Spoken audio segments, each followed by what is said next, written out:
வணக்கம் நண்பர்களே, welcome to round about gets YouTube channel. எல்லாரும் எப்படி இருக்கீங்க? நல்லா இருக்கீங்களா? ஒவ்வொரு நாளும் ஒவ்வொரு கோயிலை பத்தி டீட்டெயிலா இந்த சேனல்ல பார்த்துட்டு வரோம். இன்னைக்கு நம்ம பார்க்க போற வீடியோ ஒரு இன்ஃபர்மேட்டிவான வீடியோ. நவகிரகத்துல இருக்கிற குரு யாரு, தட்சிணாமூர்த்தி யாரு, இவர்கள் இருவருக்கும் உண்டான வேறுபாடு என்ன என்பதை பத்தி இந்த வீடியோல டீட்டெயிலா பார்க்கலாம். பொதுவாகவே எல்லாரும் கோவிலுக்கு சென்று இறைவனை வழிபடுகிறோம். ஆனால் அப்படி செய்யும் போது நாம் நம்மை அறியாமல் தவறான செயல்களை செய்து விடுகிறோம். அவற்றில் ஒன்றுதான் குரு பகவான் என்பது யார், தட்சிணாமூர்த்தி என்பவர் யார் என்பது பலருக்கு வேறுபாடு தெரிவதில்லை. அதுபோல் கோவில் பிரகாரத்தில் தெற்கு நோக்கி அமர்ந்திருக்கும் தட்சிணாமூர்த்திக்கு கொண்டைக்கடலை மாலை போடுவதும் மற்றும் மஞ்சள் வஸ்திரம் சாத்துவதும் வழக்கம். ஆனால் இப்படி செய்யலாமா? நவகிரகங்களில் ஒன்றாக கருதப்படும் குரு பகவானுக்கும் ஞான குரு தட்சிணாமூர்த்திக்கும் உள்ள வேறுபாட்டை நீங்கள் புரிந்து கொண்டால் மட்டுமே இது உங்களுக்கு புரியும். அது மட்டுமின்றி பலருக்கு வியாழக்கிழமை மற்றும் குரு பெயர்ச்சி காலத்தில் நவகிரக குருவையா அல்லது தட்சிணாமூர்த்தியா என யாரை வணங்குவது என்று தெரிவதில்லை. இப்போது இந்த தெய்வங்களை எப்படி வணங்குவது, அவர்களுக்கிடையே உள்ள தனித்துவம் என்ன என்பதை பற்றி இதில் பார்க்கலாம். சமீப காலமாகவே கோவில்களில் ஒவ்வொரு வியாழக்கிழமை அன்றும் தட்சிணாமூர்த்தி சன்னதியில் பக்தர்களின் கூட்டம் அதிகமாகவே உள்ளது.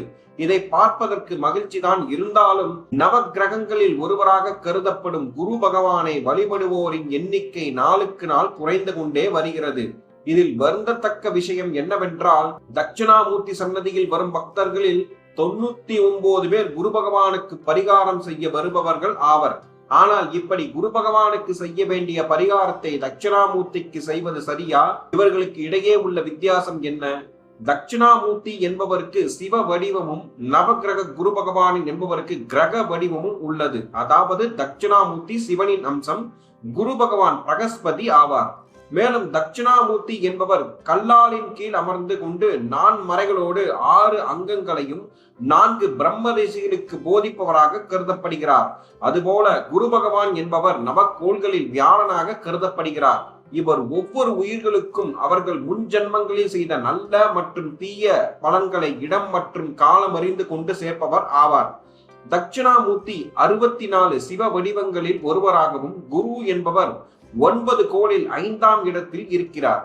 தட்சிணாமூர்த்திக்கு தோன்றுதல் மறைதல் என்ற தன்மைகள் ஏதும் இல்லை. ஆனால் நவகிரக குரு பகவானுக்கு உதயம் அஸ்தமனம் என்ற தன்மைகள் உண்டு. மேலும் தட்சிணாமூர்த்தி என்பவர் தென்முக கடவுள் ஆவார். அதாவது தெற்கு நோக்கி வீற்றிருப்பவர் என்று அர்த்தம். நவகிரகங்களில் ஒருவரான குரு பகவானுக்கு வடக்கு திசை ஆகும்.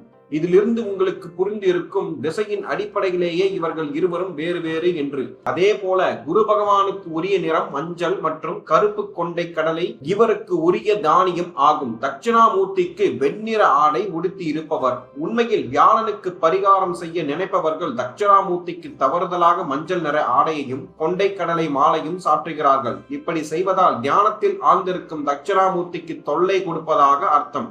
அதுபோல் ஞானம் வேண்டி தட்சிணாமூர்த்தியை வழிபடுபவர்கள் வியாழன் என்றுதான் வழிபட வேண்டும் என்ற கட்டாயம் இல்லை. சொல்ல போனால் வியாழக்கிழமைக்கும் தட்சிணாமூர்த்திக்கும் எந்த சம்பந்தமுமே இல்லை. உண்மையில் சிவபெருமான் ஞானத்தை போதிக்கும் குருவாக சனகாதி முனிவர்களுக்கு வேத ஆகமங்களின் பொருளை உபதேசிக்கும் திருவுருவமே தட்சிணாமூர்த்தி ஆகும்.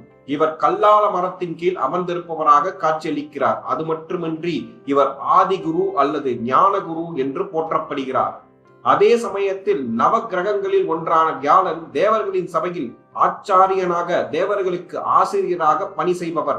இவர் பிரகஸ்பதி என்று அழைக்கப்படுகிறார். மேலும் தேவர்களுக்கு குரு என்ற ஆசிரியர் தொழில் செய்வதால் இவரை குரு என்றும் அழைப்பதும் உண்டு. இப்போது புரிந்ததா குரு மற்றும் தட்சிணாமூர்த்திக்கு உள்ள வேறுபாடு என்ன என்று? சிவபெருமான் இட்ட பணியை செய்பவர்களே நவகிரகங்கள். அவற்றில் ஒன்றுதான் வியாழன். இவர் சுபகிரகமாகவும் வேண்டுகின்ற நன்மையை செய்பவராகவும் விளங்குகின்றார். குரு பார்க்க கோடி நன்மை என்பது பழமொழி ஒன்று உள்ளது. அது உண்மைதான். எப்படி எனில், ஜென்ம ராசியை குரு பார்த்தால் நினைத்த காரியம் கைகூடும் என்று சொல்லப்படுகின்றது. அது மட்டுமின்றி குரு பலம் இருந்தால் திருமணத்தடை நீக்கி திருமணம் கைகூடும், புத்திர பாக்கியம் கிடைக்கும். ஞான மார்க்கத்தை நாடும் பக்தர்கள் தட்சிணாமூர்த்தியை தான் வழிபட வேண்டும். அதுவும் எந்த நாளிலும் வழிபடலாம். அதுபோல் மனம் சஞ்சலத்தால் அவதிப்படும் எந்த நேரத்திலும் தட்சிணாமூர்த்தியின் சன்னதியில் அவருக்கு முன்பாக அமைதியாக அமர்ந்து தியானத்தில் ஈடுபடுவது நல்லது.